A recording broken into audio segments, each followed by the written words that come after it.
You ever sit down and film something and you know that it's going to literally deteriorate your inner happiness to edit it? That's going to be me. Because we're going in on the rhetoric of Jeffree Star. Oh, this looks kind of nasty. And to add insult to injury, we're using her today for the eyeshadow look. So I'm going to do my makeup and talk about it as usual. Today's going to be more like a video essay. I'm actually doing several citations. I'm citing this, The Essential Guide to Rhetoric, by Christian Lundberg and William Keith.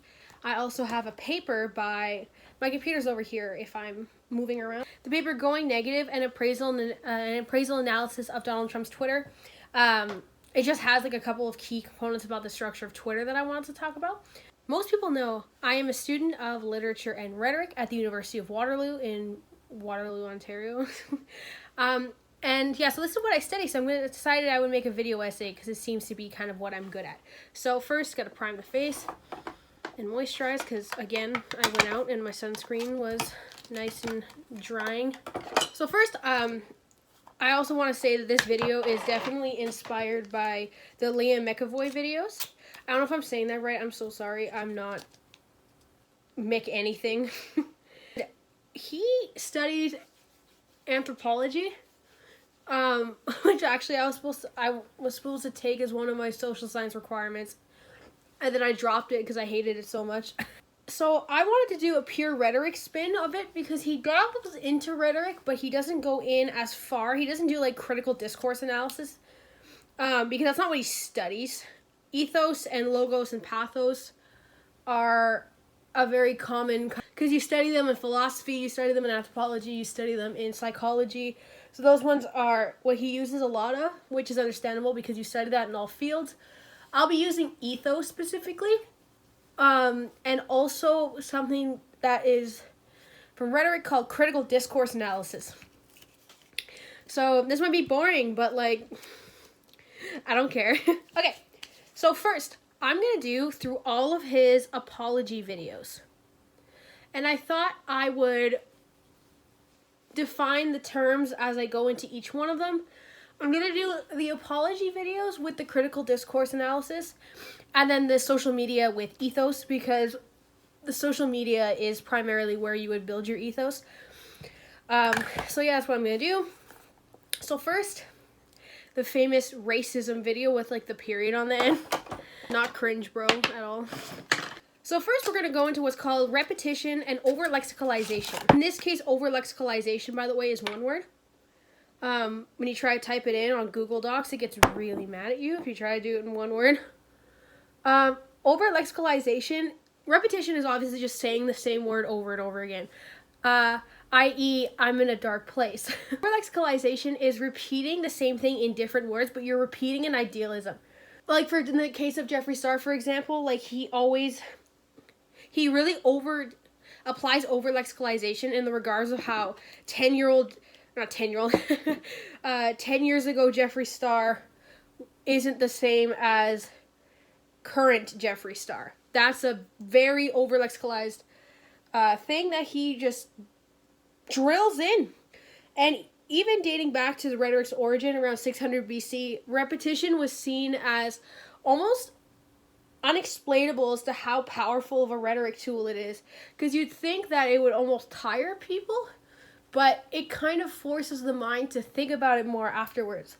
So it's become a very useful tactic that a lot of people, and particularly problematic people, will do a lot of reiteration, essentially. So I'm going to pop up the Google definitions here because I don't want to cite my lectures as far as like put the my definitions in, because that sounds like a level of copyright infringement that can get me kicked out of university, because you have to like pay $500 to take the class. So I'm just not going to we're not. So in his video racism, I have 7 instances of repetition or overlexicalization. I'm going to put in some of them, but I'm not going to do all of them because I'm realizing that I need sanity and I don't want to edit this for literally 10 hours. I might anyways, but I don't want to times because I have a lot of timestamps. Especially when it gets to nominalization, which I'll get to later. So he repeats the F word a lot in this one, particularly to kind of modify the view of the severity of the whole thing. And this video is mainly about something that is a really fucked up subject. And I think from human being to human being, fuck YouTube, fuck all the bullshit, fuck the makeup. Because, as you know, swear words are casual language. And casual language in a formal presence tends to be kind of jarring and throw you off a little bit. Where this is a pretty formal presence in the sense of this is him trying to fix his reputation. Or his ethos, which we'll get to again later. So as a result, it kind of deters you from the whole point. This is the thing that he does a lot, which is he makes you lose the point all the time. I don't know what the fuck just happened, but I don't really care. I'ma get the fuck up out of here. Shit, I'm out. Like, you'll watch a video and you'll just be lost. Like, I rewatched all of them back to back yesterday.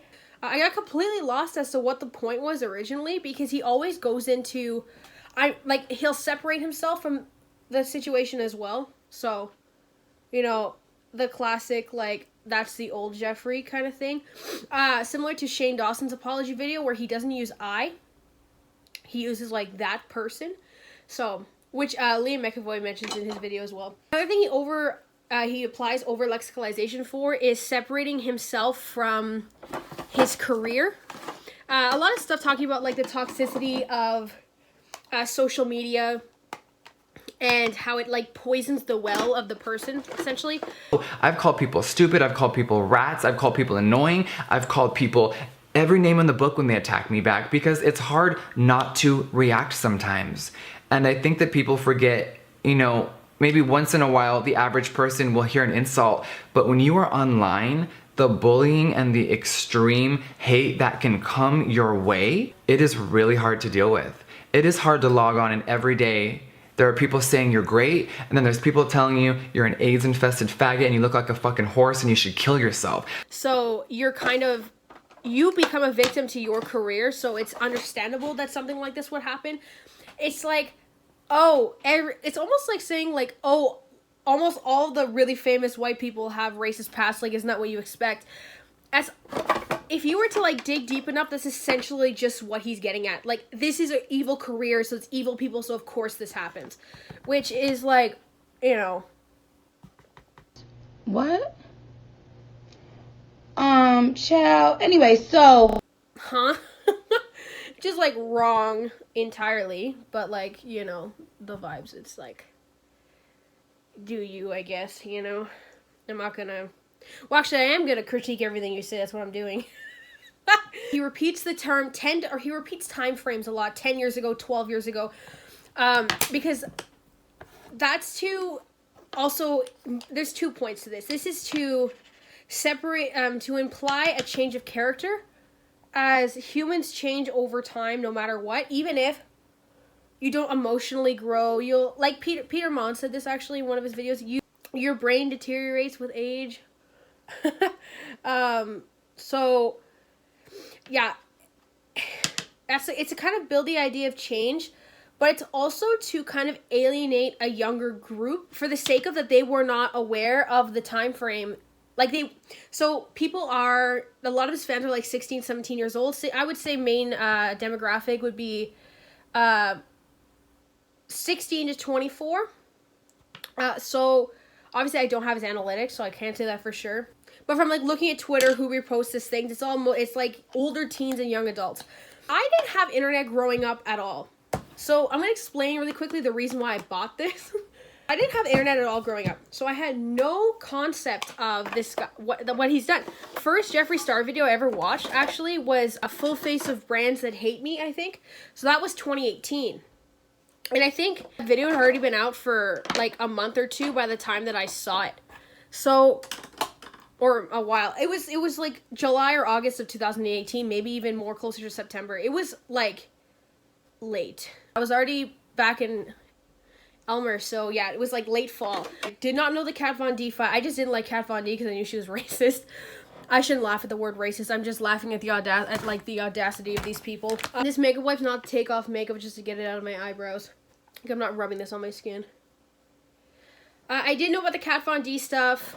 As far as that, I just didn't like her because she's just not very likable to start with, excuse me, like in general. I didn't know he had MySpace. I didn't know he had a music career. I thought he started YouTube like in 2016. I thought like by 2018 he was just kind of out for a while. I knew he had a makeup brand, but I kind of thought he was like, you know, like the boss of Mac, you know, or Estee Lauder or whatever. You're just kind of there. And I thought, oh, this guy just also makes YouTube videos. Like, that's how outside of the sphere I was. It's because I know a lot of people get really on the defense or kind of get to an attacking approach with, oh, you stan him, so you're a racist. You stan a racist, you are a racist. I get that. However, with his kind of rhetoric, he does deter an entire audience because of the excusing everything to time frames and stuff like that. So the fact that this happens is kind of understandable. I know that I'm a special case. Like, the first Shane Dawson video I ever watched would have been the TanaCon videos. So 2018. Like, I really did not know who these people were. Though a special case in Canada and the United States and the UK or whatever, there are lots of people from other cultures and other countries that just really don't know who he is. Because they don't grow up with the internet and the pop culture in the same way. And he helps that by alienating that group by pushing everything and this consistent repetition and overlexicalization of 10 years ago, this, you know, I'm far away from that whole thing. I'm different, separate person, use of the old Jeffree or stuff like that. He also does overlexicalization of that he was abused. And, okay, I'm not excusing abuse. However, you cannot use abuse as an excuse for blatant racism. And repeating that idea in such a way is really harmful for normalizing it. So that's just a problem in itself. That's just a big no. He also overlexicalizes like that internet fighting is normal. And that the abuse on the internet is really normal. And that kind of builds this hatred in you that excuses these kinds of behaviors. The next terms are hedging and qualifying. So hedging is the use of terms like I don't know, sometimes, some people do, I think, perhaps, to kind of separate yourself from, it's a way to show that like I don't know everything, so it's kind of like for the sake of politeness. So that's used quite a bit. And qualifying is where you're adding like a phrase to another word to change the meaning. So for example, if you were to say Mika did work on the project versus Mika did some of the work on the project. These kind of imply different amounts and a different level of effort put into, despite perhaps kind of being within the same sentence. So there's lots of that. Going on. I'll pop the Google definitions up again, because like I said, I don't have permission to cite for my professor, and I finished the semester already, so I'm not about to like hit him up with that email. But this is only 4 total instances, because this is definitely a lot harder to pinpoint on a rhetoric standpoint. It is a lot more of a, people use indecisive speech all the time. So you have to kind of separate just an indecisive person and an indecisive speech pattern from the actual rhetoric in the speech. Separate the indecisive person from the useful rhetoric in the speech. So there's difference. So that's why this one's definitely hard to kind of just coin right off the bat. It's definitely a lot harder than just like overlexicalization and repetition. It's definitely a lot harder to do than that. So, okay. First point of hedging was something I talked about before, which is saying, I don't know who that person was.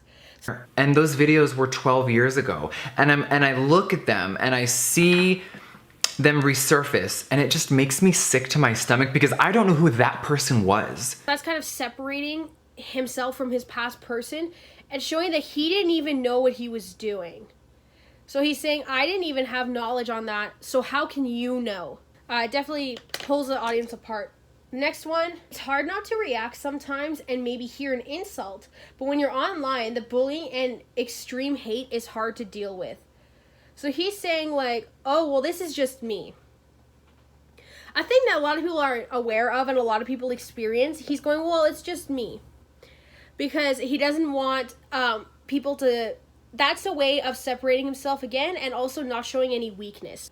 Because if he were to say everyone gets bullied on the internet and they can't, and like no one can take it really well, then that becomes a problem, and that also will insult other people, which is the last thing he wants to do, especially when he's trying to rebuild his reputation in such a way. He hedges and qualifies at the same time when he says, I don't know if everyone fully realizes what it's like to be different. This world is still so dark and miserable, and there are so many crazy things happening that I don't know if everyone fully realizes what it is to be different. So what he's doing here is he's starting with, I don't know. Again, kind of going like, well, this eyeshadow, I've repacked it like 4 times, and it's just no pigment. It just fizzles out.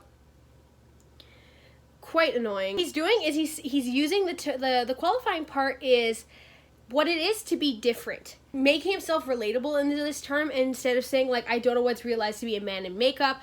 I don't know if people know what it's like to be you know, I don't know, like a goth in high school.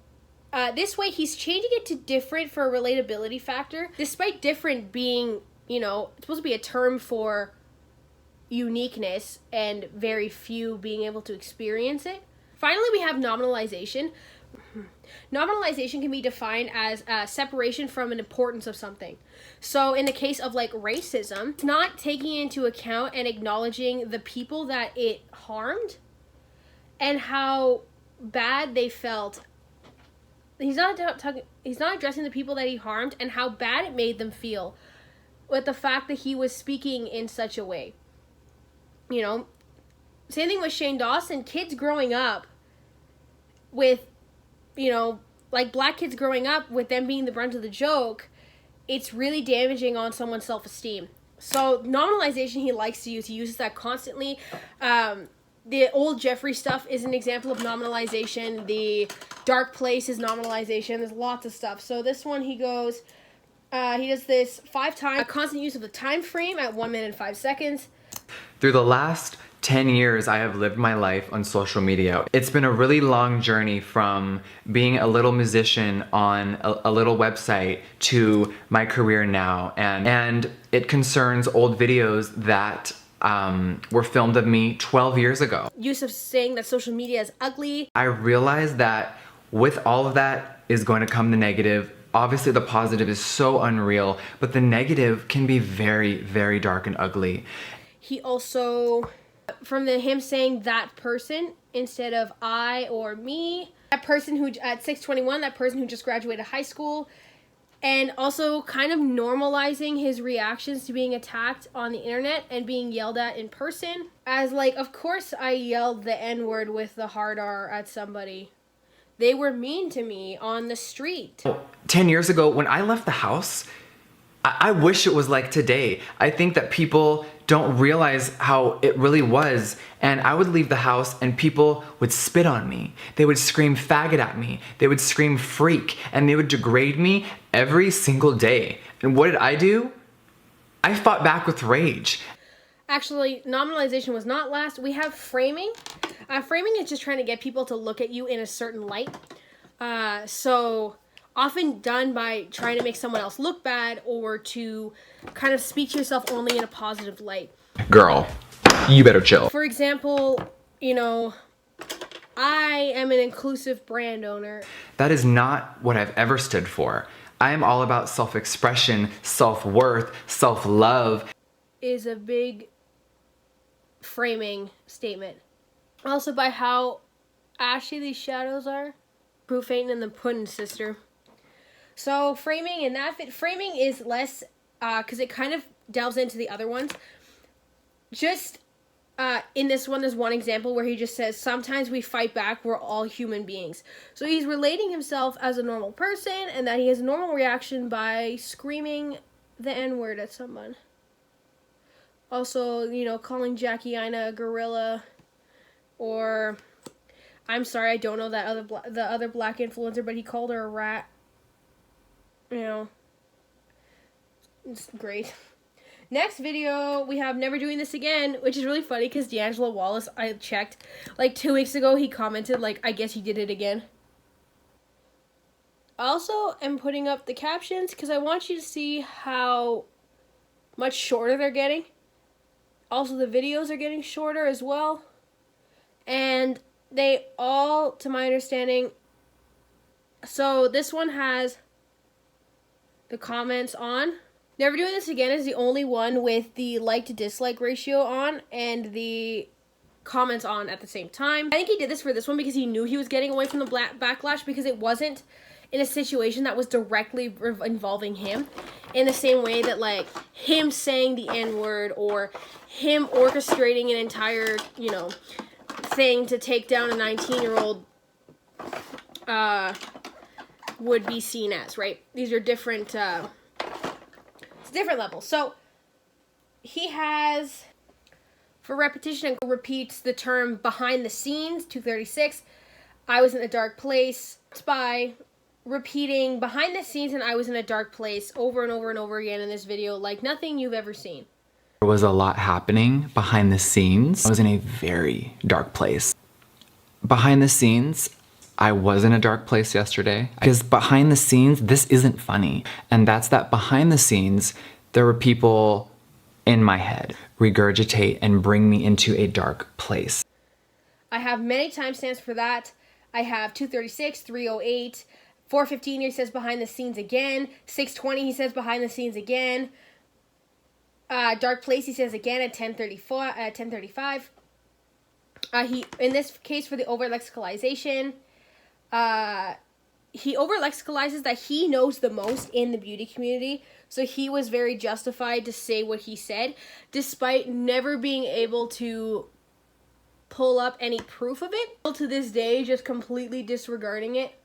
He said that in the video that a lot of people forgot that he did say that like it may or may not be true, but he also puts himself in a position by the type of repetition over lexicalization that he does, that he still is the most knowledgeable and that it shouldn't be questioned. I'm very outspoken, whether it's about brands, shade ranges, someone stealing from other companies, an old friend that I've had to set straight. You guys know me for being brutally honest. You know me for keeping it real. This one has a lot of qualifying and hedging. So he qualifies these sometimes I've spoken out too much, saying that what he's saying was definitely true and definitely valid, but he just said too much. He didn't say, I said the wrong thing, I said hurtful things. He said, I said too much. He also qualifies by saying the louder tweets. His tweets are loud. Saying for how much damage they cause. Instead of, I have a large following, so the tweets I say have a lot of influence. And he didn't use influence because he didn't want to take control of the situation. He just said it loud, as in a sense of a lot of people see them, and that they have a large span, which is not the same thing. I don't regret much in my life, but I regret hitting the send button because they were bigger and louder than I ever imagined. Finally, he ends the video with a hedge where he says, I think we all need to take a mental vacation, making himself relatable and saying something that, you know, oh, this was exhausting, despite this being this is regarding sexual assault allegations and a lot of really, really, really serious topics. He nominalizes at the start by saying, I know a lot happened behind the scenes. He doesn't say, oh, I know we tried to ruin this kid's career and he almost killed himself. Nominalizes the fire, he nominalizes the drama by saying that he's fueling the fire for entertainment. Like, the seriousness of this whole ordeal was kind of, I guess, not seen by everyone, which I thought was kind of ridiculous because it was really, there was too much in the brush. Seeing numbers like that and declines like that are unlike anything anyone's ever seen. So of course it's going to take a toll on him, especially because of how young he is, you know? And honestly, I think Jeffree Star would handle a decline like that a lot worse than James Charles did. I think he'd be a lot more dramatic and angry and hateful about it instead of just stepping off and then kind of leaving it, instead of stepping off and kind of leaving it to be, right? I am not going to fuel this fire bigger so everyone can get more entertainment. Yeah, he nominalizes his allegations of sexual assault as inserting himself into the drama, instead of saying, you know, I committed a crime, because false sexual assault allegations are a crime. Again, he frames himself as a separate person. This is framing now. He frames himself as a separate person. And then he says that it took him back to his old place. Because people do have times where they find that they come back to a lower version of themselves. So he's making himself relatable once again and trying to appease the audience for that one. And trying to make him seem like he grows constantly. Because I was in a dark place yesterday. I said some things online about pulling receipts and showing things. And I sat there with myself. And I sat there with my mother. And I sat there with Nathan. And we fully understand the power of millions of people watching. Because he's a different person. He also frames the community use, and he says we on the internet. We have an impact. Despite like his following being, you know, probably like 17.49 million more than the average person. I'm doing YouTube numbers, mind you, because I don't know the Twitter followers right off the top of my head. Finally, we have the most recent video, Doing What's Right. Again, really short. Really short description in this one, because he's just slowly just doing less and less. Especially because like the first video had a lot of like, had more like concrete examples and, you know, feels like remorse. Because this one, he comes off very aggressive. His demeanor is very aggressive, which is another rhetorical tactic. It's kind of to have like, big dick energy is a rhetorical tactic. There is a much better name for it. Do I remember what it is? No. Off the top of my head? Nope, because there is definitely like a nice Greek word for it. Yeah. So let's start with that repetition and overlexicalization, shall we? First, he overlexicalizes self-realization again. La troisième fois. So, that's cool. Next, he repeats the term, there are no excuses. And today, there are no excuses. Today, there are no excuses. Over and over and over again. He repeats this saying as the situation. Want me to address this situation. There's a lot of people waiting for me to address this situation. Now, involving the situation. Demeaning the issue at hand, again, like he did in his previous video, as well as he repeats this over and over again, as well as of course I did. Of course I have, but of course I did. Did I believe certain things and did I get swept up into the bullshit again? Of course I did. And for humanizing inhumane actions. Humanizing horrible things to reflect onto someone and to try to ruin their career. I would not say that most human people publicly try to slam someone on the internet to ruin their career and almost push them to the brink of suicide. But that's just me. He repeats, of course I did, again. He repeats, he says in a different form of course we did, regarding Shane Dawson and them doing stupid shit at 6:45. This one was a lot of definitely a lot of repetition. It was just not even overlexicalization. It was just terms. Of course we have, there are no excuses, dark place, over and over and over again. And that was pretty much the whole video, because it was only 10 minutes long. So, I mean, girl, I guess that's the vibes. Next, for qualifying and hedging. It qualifies with the use of all and own, saying that we all need to take responsibility for our own actions. This is deflecting criticism and saying essentially that he should not be allowed to be criticized. I should not use this color. So that's neat. No, I'm going to use the more gloss. Use code James for 10% off. He hedges, where he says, I think that James or myself or anyone would agree that there are a lot of bigger issues. I think that James and myself and anyone involved would agree with me that there are way bigger issues happening on this planet. This is before he does the biggest framing move in his career, which is the Black Lives Matter portion of this video that everyone saw through immediately, because it was literally, I was actually screaming. Like, I squatted, I was like, are you serious? I was watching with my roommate. I was like, what is happening? It was ridiculous. Oh my god. Thank god the makeup's almost done so I can get this done faster, and also the light won't keep getting in my face. He hedges. Sometimes it can be misconstrued as drama or tea, which is also a contradiction of what he said before, where he did say it was always drama or tea, which is interesting, and I can't explain that one because that's just such a blatant, like, I don't know how you can contradict yourself on such a big point in your video when your video is only 10 minutes long, but that's just me again. Oh.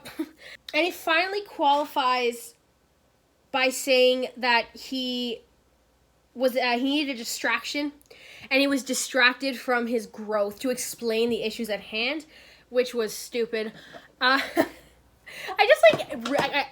know that, like, it's not a strong rhetorical point to say that it's stupid, but I just, like, that video I could not comprehend whatsoever.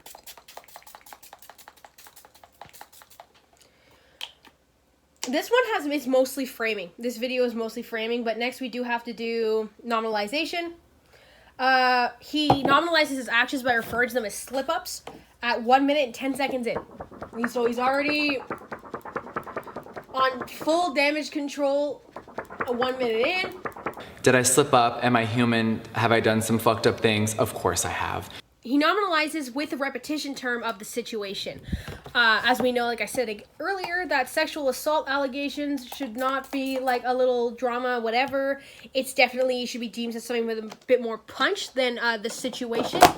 You know, I would call it like, you know, I don't know, the sexual assault ordeal. He nominalizes the ordeal again at 4:55 as tea or gossip before he goes into the Black Lives Matter stuff. So here is all the examples of framing, and I will give specific timestamps for these ones because these are just, these are just insane. Framing at 2:09, where he says that the problem was just impulse control, which is something that we all have. Though the level is beyond me, because again, I wouldn't attack someone and their 16-year-old brother as impulse control. Impulse control is like, you know, I bought this at Sephora. You know. Okay. And next example of framing at 2:35, he says that social media is evil and that he plays the victim because he says that he's being rushed to put out an apology, rushed to make his statement. And a lot of people were putting a time stamp like, Jeffree, you need to speak on this right now. And I think that we live in a world where people are just so used to doing what people want right away. And that's not good either. And then he speaks in the third person for this again to kind of make fun of the criticism that he was given in almost a sense that it's ridiculous. He frames again that he does take responsibility for his actions by giving a half-assed apology to James Charles, despite him having the full capacity of doing it privately. Even if James Charles blocked him, I know he definitely has the connections to get that phone number again or to have someone else send a message on his behalf. So that's dog shit. I'm going to insert the screenshot here actually because it's kind of interesting. I literally said at 5:44 framing that he cares about black people, because from you can just see from what I said earlier the ridiculousness of his first apology for the racism, that there's no way that he does not have this capacity. He does not have capacity for passion or compassion, sorry. Now Breonna Taylor still has no justice. Black trans women are being murdered every day and the news is silent. He frames himself at 7:58 as an inclusive person, which I'll get into later with the ethos about his brand and the shade ranges of his concealer. Ashy McAsherson. Like, you can see at the beginning of this video, like 5 straight minutes I'm packing on this color because it's just like fizzles out on my skin, and I'm literally only 230. I'm the first medium shade of foundations, the first one. So I'm out of fair and I'm out of light. So there's still medium, tan, and dark left. Come on. I think I forgot to mention earlier that he ends it with overlexicalizing how rushed he was. Now, Ethos. Ethos, where I'm citing out of this book. This was primarily lecture stuff. I have tweets proving all these points. I definitely have to go into like a slideshow, but I do want to explain Twitter and the view that it has and the impact that Twitter has. So in the paper, Going Negative, an appraisal analysis on Donald Trump's Twitter account, I use this for one of my papers earlier in the semester. I'm going to be looking over here because I do want to read it exactly. So going negative just means a negative approach, like you're always, like almost like you're talking shit. It represents like an instance of a character assassination. So in a relatively short time, the Twitter has been a critical tool of political campaigning that is just as a social media. It is used by political candidates and their teams align with the approach of professionalism when a candidate's tweets are typically carefully composed by a trade member team to promote the candidate proposal. This is not surprising given that Twitter users in general have been found to favor the use of negative or aggressive tone. And his Twitter audience, as YouTube audience, has a heavy overlap, which I think explains his aggressive tone in his videos. Likely due to negative sentiment being one of the key determinants of Twitter's popularity. So that Ethos has 5 components. Okay, it has action, it has deeds, personal experience, understanding, and expertise. I'm going to go through them really quickly because this video is really long. So first you have actions. Just like you're calling back, it says speaker might call explicitly on the history of their actions. Politicians always do this, you know. I went to school here. I've done community services. I've worked in this place. That's very common, politicians especially. But for Jeffree Star, I was homeless. I worked at Mac. I went to high school and I was different. I have an inclusive brand. Like I made these concealer ranges. I've done this. Deeds is specifically for exemplifying character, and these are different than actions because these are regards to social or political movements. A deed, for example, would be the support of the Black Lives Matter movement or the support of the LGBTQ+ community. And I'm not saying that he is lying about the LGBTQ+ support because he is within that movement, so I'm not gonna I'm gonna point out that he uses it, but I'm definitely not gonna go oh, you're lying. Like I am with the Black Lives Matter, where I'm a little bit more like, are you sure, sis? Like, personal experience, that they have a unique, often speaker can show that they have a unique ability to talk about their topic because they have personal history with it. Makeup specifically, again, that he worked at MAC, that he wore it in high school, that he talked to these other brand owners, that he was friends with these brand owners. When he talks about how he was friends with Kat Von D, for example.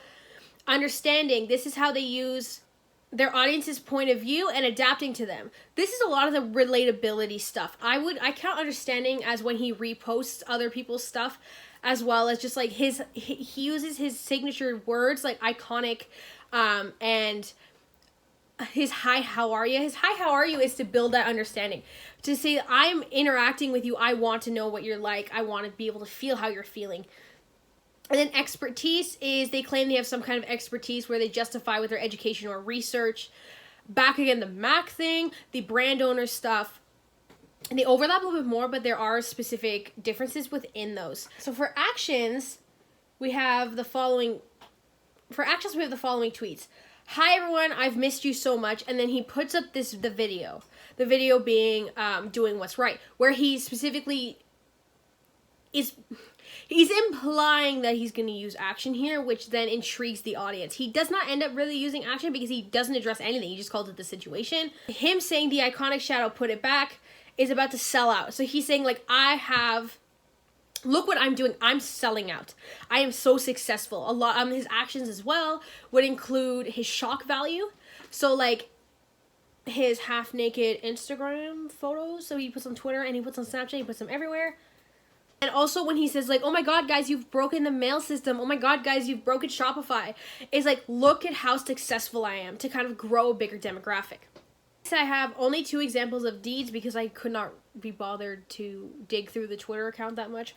If anyone is gonna call me F word, please keep up with the tweets and not delete them so we can make sure to check up with who is homophobic today. Thanks, upper management. Okay, so here he's doing a couple things. He's saying that he's against, because deeds can also be against the movement. Like you're for creating that kind of participation in the against that bad social movement. So this one he's saying like he's against like Twitter negativity, which oh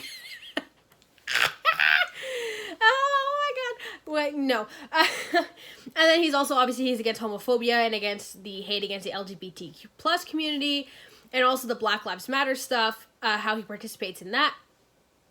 Here's a video. If you can go about your day and not care about this, there's something wrong with you. If you can stay silent throughout all of the chaos that's going on in our world, there's something wrong with you. Again, he uses that aggressive tone, which again popularized them on Twitter, like I said earlier. And then I have this tweet: "Wow, this shit has to stop. The way they quickly drew the gun on him, scary." This is him supporting the Black Lives movement once again. Black Lives Matter movement, sorry. He reflects his expertise very often. He will do there's a lot of self-promotion. I'm shooting the reveal video for the next Jeffree Star Cosmetics collection. Today we're having a huge product development meeting for the iconic Jeffree Star skincare line launching in 2021. This is again the use of those words to kind of build the understanding, build the relatability. Iconic, hi, how are ya? There's other ones.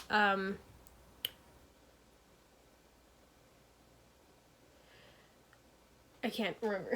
Just a lot of promotion of his palettes and stuff like that, because this kind of Jeffree Star cause, and then when he does like updates on his business, that is another show of expertise. So when people try to trash his makeup, he can kind of come back with, no, look at all this proof that I have that it goes so well. It's helped him in his attack of Jaclyn Hill and the whole lipstick ordeal. Jeffree Star Cosmetics warehouses have been shipping orders all weekend, and we almost caught up with the cremated launch. Thank you all for the patience. Here, he also likes to be very overzealous with the success of things, because recently with his decline, these successes have been false. Cremated did not sell out, at least everywhere. It might have sold out in JSC, but I checked a bunch of chunks and I thought it was kind of ugly, so I just kind of like peeked. His restock of the Conspiracy palette, like the big one that they had been teasing for April when it came out in November of 2019, that had to get pushed obviously because of COVID, did not sell out. It's still there. There's still lots of stock. The only thing that sold out was a single shadow, but that's because it was $8. So, you know, and it was a green. And that's a really cheap single shadow, actually, because a lot of them, like the ABH ones, are $16. Him just tweeting the Magic Star Concealer, stuff like that. So, the expertise stuff is... because he likes to keep himself more of a personality that I've noticed than an actual brand owner, because those are typically seen as like stale. Here are 2 tweets of personal experience. The first one being, giving back is my favorite thing to do. Thank you for everyone for always keeping me inspired to keep going. I've reached Cash App limit today and we'll be doing this again next week. This is reflecting on a personal experience of how, doing this a little bit, how broke he was. Because he said like, oh, I lived in this little apartment in Los Angeles, blah, blah, blah. He lived in a 2-bedroom apartment with a loft in Los Angeles. And he couldn't make his rent. I remember him saying that he would like not get gas in his car because he wanted to buy Louis Vuitton purses. So there's difference between the responsibility stuff's a little bit lacking. And again, a 2-bedroom, I'm one of 5 bedrooms in a student unit, and I'm like, oh my god, well, I have the money. So that's a personal experience of the lack of money he has. So he's saying, and look, now I'll give it to you because I know that I can relate to that. That happened to me. I want you to take from my experience is never compromise who you are for any amount of money, ever. Even though I've loved the brand, the bigger picture of their owners trying to silence me was so insulting, disrespectful, it still bothers me to this day. I believe that this was referring to the Estee Lauder deal that he was supposed to do for the, because Estee Lauder owns Glam Glow? If it was for like this pink jelly mask. So that was his kind of spiel on that whole thing. So finally we have Understanding, which he does a lot of. A lot of his Understanding stuff is that kind of hi, how are you thing, where he does that just so many times. And then the scandalous photos. Literally all my tweets I have are just the hi, how are yous, because he just constantly is hammering that in. Also, I wanted to throw in at the end, I was going to do the lipstick, you know, apology and do a breakdown of that. That's going to be too long. So I might do that later if people like this video, because I've been recording for over an hour. So if you got the Chris Hansen video, Okay, and I just have a small 1 minute section. You could say humping or grabbing her that Yeah, way. so And people want to say, because you were on stage when Davi Vanity did this, that somehow you should have reported that and gone to the police and said Davi Vanity is a predator targeting underage girls. Right. So here's the thing. In those days, and maybe in still today's times, in the rock and roll world and the music world, people brought kids, adults, anyone in the crowd on stage to dance and have a good time. Now, him grinding on people, when you look at that now in context and they're underage, yes, it's completely disgusting. But everyone at every single show, whether it was the Blood on the Dance Floor show, my show, any rock show, you grabbed people on stage, you danced, and you threw them back in the crowd, or they jumped back in, and that was that. So me being on stage and us singing the song that we did back in the day together, yes, we would always grab people up and do that. But for some reason, I'm responsible for his actions. Here you can see that he's applying a lot of ethos here, where he's saying, so he's doing the deeds of being part of the fame and being part of the rock scene. His actions being that, I was just dancing with them and he was just dancing on stage. So he's separating himself, and his personal experiences, that's just how the rock scene was. How was I supposed to be responsible for his actions? Understanding by just keep saying it's disgusting, because that's the opinion that he knows people like. And then his expertise being, of course, I know, because I saw rock shows and stuff. But lots of people saw rock shows, and a lot of people were aware of that scene and know how horrible it was. So that was just like quick. I want to do a quick, like, he also hedges and qualifies a lot, where he says, like, well, I don't know. That's throughout the whole interview. He also, because how he keeps cutting off Chris Hansen, comes back to that dominance that builds his audience further. There's also a lot of nominalization of that was just the music scene, which is beyond comprehension, I think, in itself. So, I think that's it. Okay. I hope you like the video. Makeup's kind of cute. I like this blue, very faint. Okay. Have a great day. And I hope you enjoyed the video. If you like videos like this, let me know. I'll see how the response is. I wanted to kind of use my, like, field of education for something cool, you know? So, have a good day. Bye. I've taken a lot of time to do a lot of self-reflection. It's Jeffree. Hi, sweetie. Oh. Good morning. Oh. They said, we think you need them.